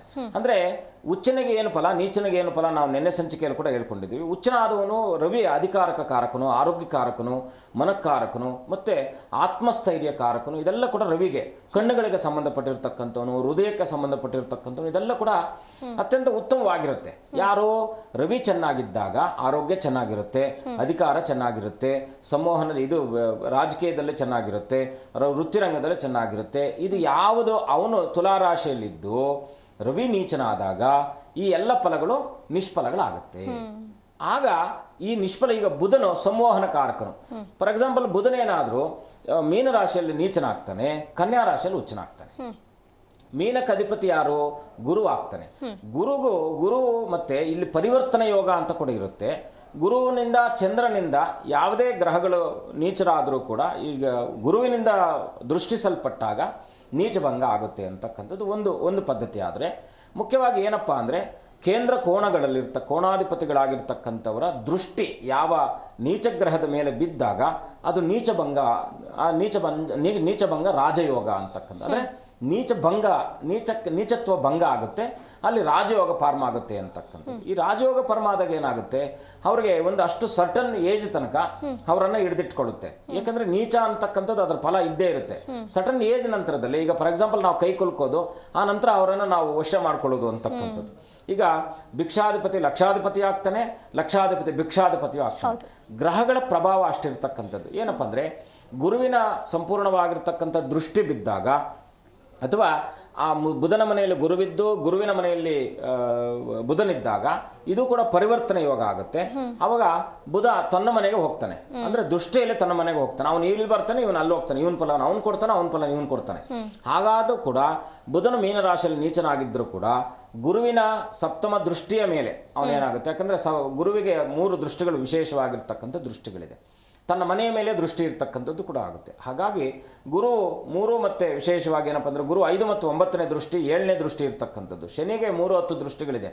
ಯಾವುದೇ ಗ್ರಹ ಸ್ವಂತ ಮನೆಯಲ್ಲಿದ್ದು ಇರೋದನ್ನು ಬಿಟ್ಟು ಬೇರೆ ಮನೆಗಳಿಗೆ ಹೋದಾಗ, ಅದು ಮಿತ್ರನ ಮನೆಯೋ ಅಥವಾ ಶತ್ರುವಿನ ಮನೆಯಲ್ಲಿ ಇದ್ದಾಗಲೂ ಕೂಡ ಅವನ ದೃಷ್ಟಿ ಇಂಪಾರ್ಟೆಂಟ್ ಆಗಿರುತ್ತೆ. ಈಗ ನಮ್ಮ ಹಿಂದೆ ಏನು ನಡೀತಾ ಇದೆ ನಮ್ಗೆ ಗೊತ್ತಿಲ್ಲ. 180 ಡಿಗ್ರಿಯಲ್ಲಿ ನಾವೆಲ್ಲ ನೋಡ್ತೀವಿ, ನಿಮ್ಮನ್ನ ನೋಡ್ತೀವಿ, ಈ ಕಡೆ ನೋಡ್ತೀವಿ, ಆ ಕಡೆ ನಾವು ಹಿಂದೆ ತಿರ್ಬೇಕು, ಹಿಂದೆ ತಿರುಗಿ ನೋಡ್ಬೇಕು. ಅದಕ್ಕೆ ಸಮಯ ಆಗುತ್ತೆ. ಹಾಗಾಗಿ ಬದುಕಿನಲ್ಲೂ ಕೂಡ ಇವರು, ಯಾಕಂದ್ರೆ ನೀಚ ಆಗಿರ್ತಕ್ಕಂಥವ್ರಿಗೆ ಸಮಯ ಸ್ವಲ್ಪ ಕಳಿಬೇಕು. ಈಗ ನಾವು ಹಿಂದೆ ತಿರುಗಿ ನೋಡ್ಬೇಕಾದ್ರೆ ಸಮಯ ಹಿಡಿಯುತ್ತೆ. ಹಾಗೆ ಅವರ ಬದುಕಿನಲ್ಲೂ ಕೂಡ ನೀಚ ಭಂಗ ಆಗುತ್ತೆ. ಯಾವಾಗ ಅಂದ್ರೆ ಶುಭ ಗ್ರಹಗಳ ದೃಷ್ಟಿ ಬಿದ್ದಾಗ ಆ ನೀಚತ್ವ ಇರ್ತಕ್ಕಂಥ ಫಲ ನಿಷ್ಫಲ ಅನ್ನೋದು ಶುಭ ಫಲವಾಗಿ ಪರಿವರ್ತನೆ ಆಗುತ್ತೆ. ಅದಕ್ಕೆ ನೀಚಭಂಗ ರಾಜಯೋಗ ಅಂತಕ್ಕಂಥದ್ದು ಕರೀತಾರೆ. ಗುರುಗಳೇ, ಹಾಗಾದ್ರೆ ಈ ಜಾತಕದವರು ಸಾಂಸಾರಿಕ ಮತ್ತೆ ವ್ಯವಹಾರಿಕವಾಗಿ ಏನೆಲ್ಲ ಸಮಸ್ಯೆಗಳನ್ನು, ಬಹಳ ಮುಖ್ಯವಾಗಿ ಲಗ್ನಾಧಿಪತಿ ನೀಚ ಆದ ಅಂತ ಇಟ್ಕೊಳ್ಳಿ, ಜೀವನದುದ್ದಕ್ಕೂ ಅವನು ಸ್ಟ್ರಗಲ್ ಆಗ್ತಾನೆ ಇರ್ತಾನೆ. ಎಲ್ಲಿ ತನಕ ಅಂದ್ರೆ 50 ವರ್ಷಗಳ ತನಕ ಅವನ ಜೀವನದುದ್ದಕ್ಕೂ ಎಲ್ಲ ಆಪ್ಷನ್ಸ್ ಇರುತ್ತೆ ಅವನಿಗೆ. ಈಗ ನಾನು BMW ಕಾರ್ ತಗೊಂತೀನಿ ಅಂತ ಇಟ್ಕೊಳ್ಳಿ, ನನಗೆ ಡ್ರೈವಿಂಗ್ ಮಾಡಕ್ ಬರಲ್ಲ. ಏನ್ ಮಾಡೋದು? ಡ್ರೈವರ್ ಅನ್ನ ಆಶ್ರಯಿಸಬೇಕು. ಡ್ರೈವರ್ ಬರ್ಲಿಲ್ಲ ಅಂತ ಇಟ್ಕೊಳ್ಳಿ, ಅವ್ನು ನಾವು ಕಾಯ್ಲೇಬೇಕು. ಅವನು ಏನೋ ಕಾರಣ ಹೇಳ್ಬೋದು, ಅದು ಕಾರಣ ಅಂತಕ್ಕಂಥದ್ದು ಕರ್ಮ ಆಗಿರುತ್ತೆ. ಡ್ರೈವರ್ ಅಂತಕ್ಕಂಥದ್ದು ನಾವು ಮಾಡಿರ್ತಕ್ಕಂಥ ಕರ್ಮ ಆದ್ರೆ ಕಾರಣ ಅಂತಕ್ಕಂಥದ್ದು ಕರ್ಮ ಆಗುತ್ತೆ. ಸರಿಯಾದ ಸಮಯಕ್ಕೆ ಬರಲಿಲ್ಲ ಅಂದಾಗ ನಾವು ತೊಂದರೆ ಅನುಭವಿಸ್ಬೇಕಾಗ್ತದೆ. ಹಾಗೆ ಡ್ರೈವರ್ ಇಲ್ಲದೆ ಇರತಕ್ಕಂಥ ಬದುಕು ಯಾವಾಗ ಲಗ್ನಾಧಿಪತಿ ನೀಚನಾಗ್ತಾನೋ ನಮ್ಮ ಕಣ್ಣು ಕಾಣದೇ ಇರತಕ್ಕಂಥದ್ದು ಆಗುತ್ತೆ. ಕಣ್ಣು ಕಾಣದೇ ಇರತಕ್ಕಂಥವ್ರು ಎಲ್ಲ ಆರೋಗ್ಯವಂತರು ಆಗಿರ್ತಾರೆ. ಕಣ್ಣು ಕಾಣದೇ ಇರತಕ್ಕಂಥವ್ರು ಏನಾಗುತ್ತೆ, ಜ್ಞಾನ ಚೆನ್ನಾಗಿರ್ಬೋದು ಬಟ್ ಜಗತ್ತನ್ನು ನೋಡ್ಲಿಕ್ಕೆ ಆಗಲ್ಲ. ಹಾಗೆ ಜಗತ್ತಿನಿಂದ ಅವರು ವಂಚಿತರಾಗ್ತಾ ಇರ್ತಾರೆ. ಹಾಗೆ ಲಗ್ನಾಧಿಪತಿ ನೀಚನಾಗಿದ್ದಾಗ ಈ ರೀತಿಯಾದ ಸಮಸ್ಯೆ ಬರುತ್ತೆ. ಇನ್ನು ನಾವು ಎರಡನೇದಾಗಿ ಸಂಸಾರಕ್ಕೆ ನಾವು ತಗೊಂಡಾಗ ಸಂಸಾರವು ಕೂಡ ಅವ್ರಿಗೆ ಸಮಂಜಸವಾಗಿಲ್ಲದೆ ಇರತಕ್ಕಂಥದ್ದು ಅಥವಾ ಮಾತು ತುಂಬ ವಿಪರೀತವಾಗ್ತದೆ. ಈಗ ನೀಚ ಆದಾಗ ಈಗ ಸಂವಹನಕ್ಕೆ ಕಾರಕನಾಗಿರ್ತಕ್ಕಂಥವನ್ನೇ ಬುಧನ ಆದಿದ್ದಾಗ, ನಾವು ಬುಧನನ್ನೇ ತಗೊಳ್ಳೋಣ, ಆಗಿದ್ದಾಗ ಅವನಿಗೆ ಸಪ್ತಮಾಧಿಪತಿಯಲ್ಲಿ ಏನಾದರೂ ಬುಧನ ನೀಚನಾಗಿ ಕೂತ್ಕೊಂಡಿದ್ದಾಗ ಸಂಸಾರದಲ್ಲೂ ಕೂಡ ಅವ್ರಿಗೆ ಬಿರುಕುಗಳಿರುತ್ತೆ. ಇವ್ರ ಮಾತು ಅವ್ರಿಗೊಪ್ಪಲ್ಲ, ಅವ್ರ ಮಾತು ಇವ್ರಿಗೊಪ್ಪಲ್ಲ, ಅವ್ರು ಮಾತಾಡಿದ್ರೆ ಇವ್ರು ಜಗಳ ಆಗ್ತಾರೆ, ಇವ್ರು ಮಾತಾಡಿದ್ರೆ ಅವರು ಕೋಪಿತ ಆಗ್ತಾರೆ. ಹೀಗೆ ಆ ಒಂದು ಏನು ಸಂವಹನದಲ್ಲೂ ಕೂಡ ತೊಂದರೆಗಳಾಗ್ತಕ್ಕಂಥದ್ದಾಗಿರುತ್ತೆ. ಇನ್ನು ಸಾಂದರ್ಭಿಕ ಅಂದರೆ ಅದನ್ನು ಹೇಳಲೇಬಾರ್ದು. ಎಲ್ಲ ಪ್ರಯತ್ನ ಪಡ್ತಾ ಇರ್ತಾರೆ, ಅದು ನಿಷ್ಫಲ ಆಗ್ತಾ ಇರ್ತಕ್ಕಂಥದ್ದು. ಎಲ್ಲಿ ತನಕ ಅಂದರೆ ಸಹಜವಾಗಿ ಪ್ರೌಢಾವ್ಯವಸ್ಥೆ ಯೌವನಾವ್ಯವಸ್ಥೆ ಕಳೆಯೋ ತನಕ ನಮಗೆ ಆರೋಗ್ಯ ಚೆನ್ನಾಗಿದ್ದಾಗ ಏನಾದರೂ ಸಿಕ್ಕಿದ್ರೆ ಅದರಲ್ಲಿ ನಾವು ಅನುಭವಿಸ್ತೀವಿ. ಆರೋಗ್ಯನೇ ಇಲ್ಲದೆ ಇದ್ದಾಗ ಏನಾದರೂ ಬಂದರೆ ಎಷ್ಟು ಐಶ್ವರ್ಯ ಇದ್ದರೆ ಏನು ಆರೋಗ್ಯ ಇಲ್ಲದೆ ಇದ್ದಾಗ. ಸೊ ಹಾಗಾಗಿ ಬಹಳ ಮುಖ್ಯವಾಗಿ ಇದೆಲ್ಲ ಕೂಡ ಸಂಚಿತ ಜನ್ಮಕ್ಕೆ ಇದು ರಿಲೇಟೆಡ್ ಇರೋದ್ರಿಂದ ಇದನ್ನು ನಿವೃತ್ತಿ ಖಂಡಿತ ಮಾಡ್ಕೊಳ್ಬೋದು. ಈ ನೀಚಭಂಗ ರಾಜಯೋಗ ಎಂಥ ನೀಚಭಂಗಗಳು 4 ಗ್ರಹಗಳು ನೀಚ ಗ್ರಹಗಳಿದ್ದಾಗಲೂ ಕೂಡ ಅವರು ಅತ್ಯಂತ ಸ್ಟ್ರಾಂಗ್ ಆಗಿರ್ತಕ್ಕಂಥವ್ರು ಕೂಡ ನಾವು ನೋಡಿದ್ದೇವೆ. 4 ಗ್ರಹಗಳು ಉಚ್ಚರಾಗಿದ್ದು ಅವರು ಭಿಕ್ಷುಕರಾಗಿರೋದನ್ನು ನಾವು ನೋಡಿದ್ದೇವೆ. ಜಾತಕ ಅಂತಕ್ಕಂಥದ್ದು ಏನಪ್ಪ ಅಂದರೆ ನಮ್ಗೆ ಅದರಲ್ಲಿ ಎಷ್ಟು ವೈಭವ ಇದೆ ಅಂದರೆ ಅದನ್ನು ನೋಡಿದಾಗಲೇ ಅದರ ಅನುಭವ ಆಗೋದು ನಿಧಾನಕ್ಕೆ. ಯಾಕೆಂದರೆ ಪ್ರತಿಯೊಬ್ಬರಿಗೂ ಕೂಡ ಅನುಭವಪೂರ್ವಕವಾಗಿ ನಾವು ರಿಸರ್ಚ್ ಮಾಡ್ತಾ ಯಾವುದೇ ಜಾತಕ ನಮ್ಮ ಹತ್ರ ಬಂದಾಗಲೂ ಇವ್ರಿಗೆ ಯಾಕೆ ಈ ಫಲ ಸಿಗುತ್ತೋ, ಯಾಕೆ ಸಿಕ್ಕಿದೆ ಅಂತಕ್ಕಂಥದ್ದು ಅನಲೈಸ್ ಮೇಲೆ, ನಮ್ಮ ರಿಸರ್ಚ್ ಮೇಲೆ ಅದು ಗೊತ್ತಾಗ್ತಾ ಹೋಗುತ್ತೆ. ಕೆಲವರು 4 ಗ್ರಹಗಳು ಉಚ್ಚವಾಗಿರ್ತಕ್ಕಂಥದ್ದು, ಅವ್ರಿಗೆ 4 ಗ್ರಹಗಳು ಉಚ್ಚ ಆದರೆ ಬುಧ ಮತ್ತು ಗುರು ಬಂದರೆ ವಿಶೇಷವಾಗಿ ಗುರುಗಳಾಗ್ತಾರೆ. ಈಗ ನಮ್ಮ ರವಿಶಂಕರ್ ಗುರುಜಿ, ಜಗ್ಗಿ ವಾಸುದೇವ್ ಗುರುಜಿ ಇವರೆಲ್ಲ ಇದ್ದಾರಲ್ವಾ, ಇವ್ರ ಜಾತಕಗಳಲ್ಲಿ ಬಹಳ ಮುಖ್ಯ. ರವಿಶಂಕರ್ ಗುರುಜಿಯವ್ರು ನಾವು ಯಾಕೆಂದರೆ ಜಾತಕಗಳು ಪರಿಶೀಲನೆ ಮಾಡಿದಾಗ ಯಾರ ಜಾತಕದಲ್ಲಿ ಗುರು ಅಥವಾ ಉತ್ಕೃಷ್ಟನಾಗಿರ್ತಾನೋ, ಉಚ್ಚನಾಗಿರ್ತಾನೋ, ಬುಧ ಮತ್ತು ಶುಕ್ರರು ಉಚ್ಚರಾಗಿರ್ತಾರೋ ಇವರು ಕಡಾಖಂಡಿತವಾಗಿ ಒಂದು ಅಂದರೆ ಎಲ್ಲ ರೀತಿಯಲ್ಲೂ ಕೂಡ ಉನ್ನತವಾದಂಥ ಸ್ಥಾನಮಾನಗಳನ್ನು ಗಳಿಸ್ಕೊಂಡಿರ್ತಾರೆ ಅಂತಕ್ಕಂಥದ್ದು. ಅದರಲ್ಲಿ ಗಳಿಸ್ಲಿಕ್ಕೆ ಸಾಧ್ಯ ಇಲ್ವಾ ಅಂದರೆ ನೋಡಿ, ಏನಾದರೂ ಶನಿ ಉಚ್ಚನಾಗಿದ್ದರೆ ತುಲಾದಲ್ಲಿ ಶನಿ ಉಚ್ಚನಾಗ್ತಾನೆ, ಮೇಷದಲ್ಲಿ ನೀಚನಾಗ್ತಾನೆ. ಇಲ್ಲಿ ಅಪ್ಪ ಮಕ್ಕಳಿಬ್ಬರು ಕೂಡ, ಯಾಕೆಂದರೆ ರವಿ ಮತ್ತು ಶನಿ ಇಬ್ಬರು ಕೂಡ ತಂದೆ ಮಕ್ಕಳಾಗ್ತಾರೆ. ಇವನು ಈ ಮನೆಯಲ್ಲಿ ತುಲಾ ರಾಶಿಯಲ್ಲಿ ಇದ್ದಾಗ ಅತಿ ಉತ್ಕೃಷ್ಟ ಫಲವನ್ನು ಕೊಡ್ತಾನೆ. ಒಳ್ಳೆ ನ್ಯಾಯಾಧೀಶರು, ಸುಪ್ರೀಂ ಕೋರ್ಟ್ ಜಡ್ಜಸ್ಸು ಇವರೆಲ್ಲ ಕೂಡ ಶನಿಯ ಸಮೀಪವಾಗಿ ಬರ್ತಕ್ಕಂಥವ್ರು ಆಗ್ತಾರೆ. ಹಾಗೆ ಎಲ್ಲ ಗ್ರಹಗಳು ಶುಭವಲ್ಲ, ಎಲ್ಲ ಗ್ರಹಗಳು ಅಶುಭವೂ ಅಲ್ಲ. ಆದರೆ ನಾವು ಪರಿವರ್ತನೆ ನಮಗೆ ಜಾತಕದಲ್ಲಿ ತಿಳ್ಕೊಂಡಾಗ ಅದಕ್ಕೆ ಬೇಕಾದಂಥ ಪರಿಷ್ಕಾರಗಳನ್ನು ಮಾಡಿಕೊಂಡಾಗ ಖಂಡಿತ ಅದು ಡೈಲ್ಯೂಟ್ ಆಗ್ತಕ್ಕಂಥದ್ದಾಗುತ್ತೆ. ಗುರುಗಳೇ, ಇಷ್ಟೊತ್ತು ನಮ್ಮೊಂದಿಗೆ ಕಾರ್ಯಕ್ರಮದಲ್ಲಿ ಭಾಗಿಯಾಗಿ ಇಷ್ಟೆಲ್ಲ ವಿಷಯಗಳನ್ನು ಚರ್ಚೆ ಮಾಡಿದ್ದಕ್ಕೆ ತಮಗೆ ಧನ್ಯವಾದಗಳು. ಶುಭಂ ಭೂಯಾತ್, ಲೋಕ ಸಮಸ್ತ ಸುಖಿನೋ ಭವಂತು. ನೋಡಿದ್ರಲ್ಲ ವೀಕ್ಷಕರೇ, ಇದಾಗಿತ್ತು ಇವತ್ತಿನ ವಿಶೇಷ. ನೋಡ್ತಾ ಇರಿ ಜಿ ಕನ್ನಡ ನ್ಯೂಸ್, ಸತ್ಯವೇ ಸುದ್ದಿಯ ಜೀವಾಳ.